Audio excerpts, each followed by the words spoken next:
With the approach of this weekend's server slam, obviously everybody is trying to get up to level 20 as fast as possible so that when they get the first opportunity to kill Ashava and finally get their hands on this, can we just talk about this real quick? This just like anti-molecular charm. Am I the only Italian American? This is one of the horns. It's the horn with the little crown on top.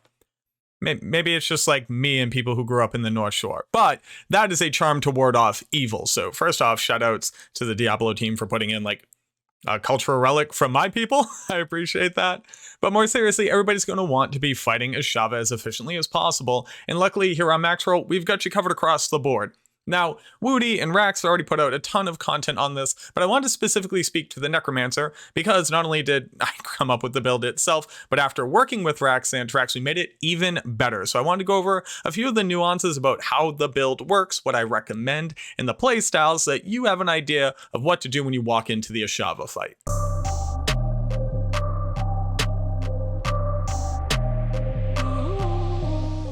Now, luckily, the Ashava fight isn't that complicated. Mostly you just sit directly underneath her, you attack with your skills, and then when she happens to move, you kind of dash away over there. Now, sadly, the Necromancer really doesn't have any movement skills that you can use at this point. Technically speaking, there's a combo of 3 aspects, which I guess we can touch on for just a second. It would require you to get the Explosive Mist aspect, which turns your Blood Mist into a corpse explosion machine. Then the secondary aspect, which makes it so that you actually don't slow down when you're in Blood Mist. And then the third aspect, which would go on your boots, that says when you become immune. So in Blood Mist, you no longer lose movement speed, and then you gain movement speed for up to 2 seconds after it ends. And I really don't think that A, you're probably going to have all 3 of those put together by the time you fight Ashava, and B, that you really need it. So now we can move on from there and actually talk about what this skill tree looks like and why I made the decisions that I did, especially after talking with Rax. For your offensive skills, we're going to be using Decompose as your generator. This is going to be a minion focused build because around level 20 is when I would say the skeletons started to fall off during the last beta. And yes, while they have nerfed them and made them easier to die, they have simultaneously changed it so that bosses with big AoE damage don't immediately crush them. And not only that, the actual passives for the skeletons are some of the strongest scalers this early on in the skill tree and apply a massive amount of survivability and good damage output from them. So Decompose as an option also allows us to pick up Acolyte's Decompose, which is not only going to increase our damage against them, but also increase all of our minions' damage against them. While we're draining to get back our essence, not only that, Decompose is going to be generating us corpses, so we can re-summon our skeletons, as well as empower our skeletons and heal them mid-combat for better DPS and better survivability. This also means that there are going to be some corpses strewn about the battlefield, so if you do happen to have Explosive Mist, your Blood Mist will be able to trigger on them, but more importantly, the corpses that you leave behind are never really wasted because you can always target them to resummon your skeletons or empower and heal them once you have all of them summoned. So no corpse gets left behind here. And all of this is so that we can walk into and dump a ton of damage out of our Bone Spear. Bone Spear at this point, without question, is the best damage source for the Necromancer at level 20. And I also think that Bone Spear is just going to be a really powerful build in the late game, but that's not really why you're here right now. Enhanced Bone Spear has actually been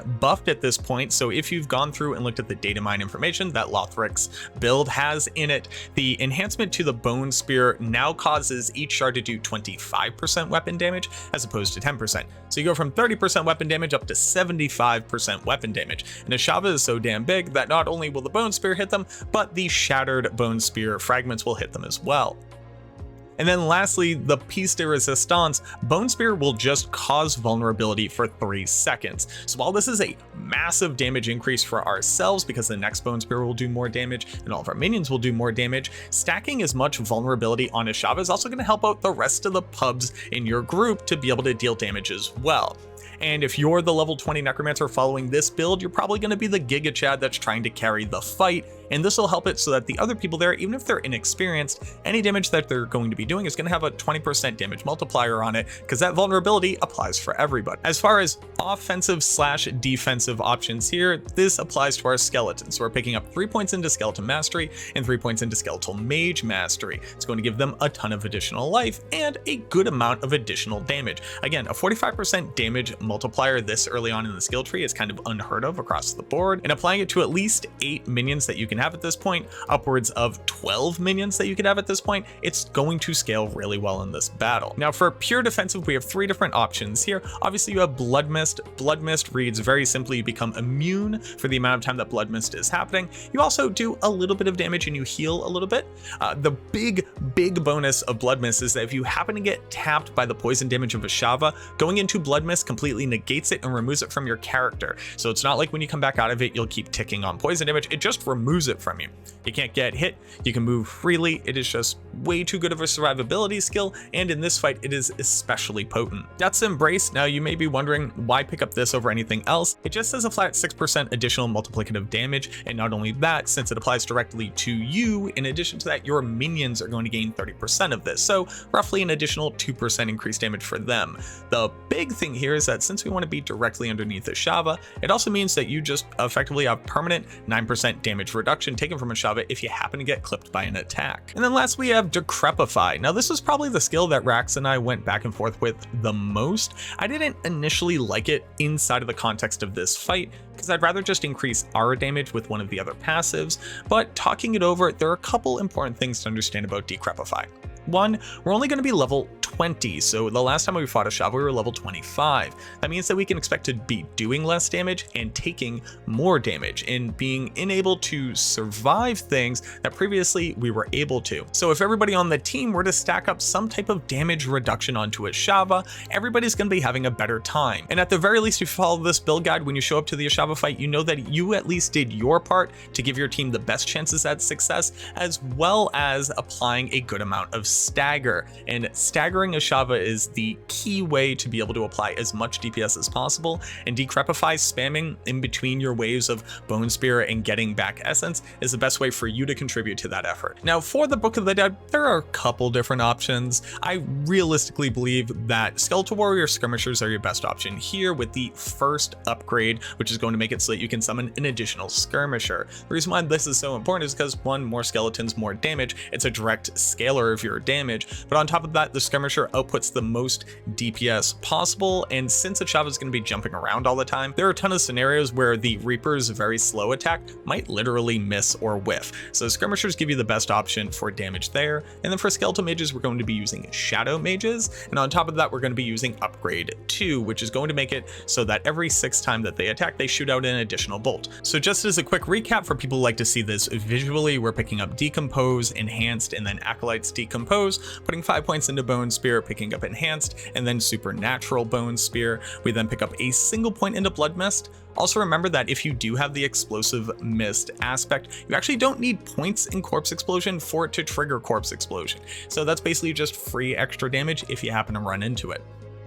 Picking up the 3 points into Skeletal Warrior Mastery, and then down here a single point into Decrepify, and then the 3 points into Skeletal Mage Mastery. Now we've kind of touched on the playstyle, and we do have it written out here for anybody who doesn't want to listen to my long-winded explanation, but I just wanted to touch on it again. Ashava is going to be moving a lot, and standing directly underneath Ashava is the safest place to be. Not only that, while they're doing a ton of their wind-up attacks where they do the Spinning Claw attack and apply poison damage, or the double rake back attack that they do, and even the frontal smash attack that they do, staying directly underneath the hindquarters of Ashava basically makes you immune to all of those. And even if you need to, when she does the double rake back attack, you can dodge going against the direction of her claws to minimize the amount of time that you might get caught within the radius, but you actually don't even need to do that. You can stand completely still and not get hit. But because of that, we're going to have a ton of time to be able to decompose for as long as possible, and staying underneath her hindquarters also means that her skeletons are going to be as close to a safety zone as they possibly can be.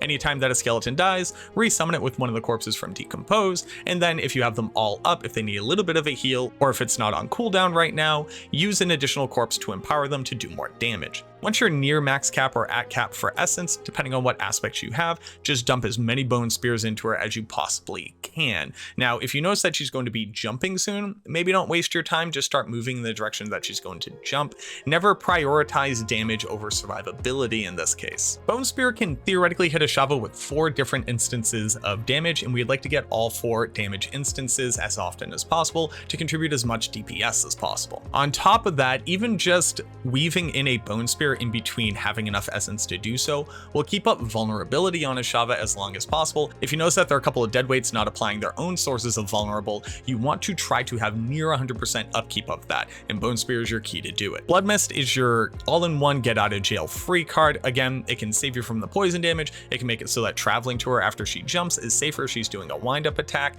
and in general you want to only use it in case you would not survive otherwise, because you would hate to use it, come out of cooldown, and then find yourself in a compromised situation where you're not going to be able to have it up again in time. Decrepify can basically be spammed whenever Decrepify is not currently on Ashava, so you'd basically just want to take a look at its overall cooldown and say, okay, it has been 10 seconds, I should cast it again. Basically, after you have your full essence from Decompose, drop a single Decrepify and then spend the rest on Bone Spear, and you should basically have the appropriate rotation for applying this as much as possible. And then again, focusing on corpses that Ashava has run away from to both resummon your skeletons and or just heal them and empower them is the best way to make sure that you get the most out of every corpse possible, so you don't waste any DPS or survivability in that regard. Now I can go over all of the gear, but you can read here. Go ahead, pause the video if you really need to, or check out the guide, which I will have in the description down below. But basically it comes down to life, intellect, plus to Bone Spear, skill ranks,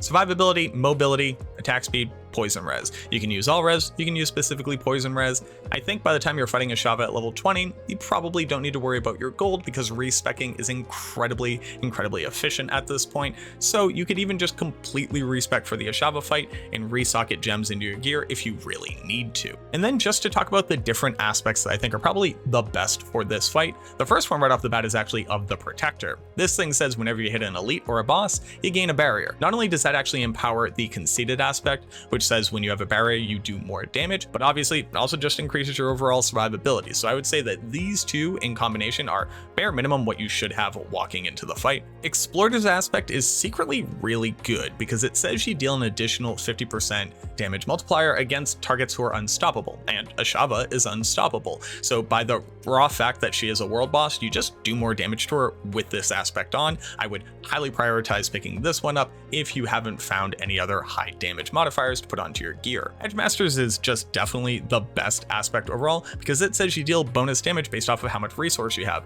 So when you cast at maximum resource, you just get a huge multiplier. I recommend putting this onto your weapon or your amulet if you haven't found a better aspect to put on them for damage scaling. And then obviously I've talked about explosiveness a whole bunch. It basically just says you get extra damage out of using Blood Mist, and that's kind of good. In reality, there are actually some situations here where I'd rather use those corpses for resummoning my skeletons because that animation per value is going to get you overall more damage than casting a low rank corpse explosion. But it is a nice way to be able to get damage on Ashava as you're traveling in case those corpses would be otherwise unnecessary. And then again, it has the additional benefit of saying that your Blood Mist will come off cooldown faster, so you'll be able to have it in more scenarios where you otherwise wouldn't. There you go. If you haven't already checked out Woody's video here inside of the guide, I recommend watching that as well because of really good footage. And obviously Woody is just like the god king of playing video games, and I really appreciate his insight in how to maximize your overall damage output and survivability. But I hope that this video helps. I hope that you go out and you get your anti-molecular charm, or I'm sorry, the Cry of Ashava. And I really hope that you enjoy this beta server slam. Please go through, test out as many things as you can, and make sure that if you have good feedback walking out of it, if you thought the skeletons were nerfed into the ground too much, damage wasn't there, you think certain skills were overtuned, absolutely write up that feedback. Either leave it in comments down below here, jump into the Discord and let me know what your experience was. I have a link down to that below as well. And just remember that every opportunity that we have like this to get more information into the hands of the developers before the game goes live means that they can either make some small tweaks or plan ahead and get things in place for when the first season goes live. Absolutely go slam those servers, and I look forward to seeing you in the next video.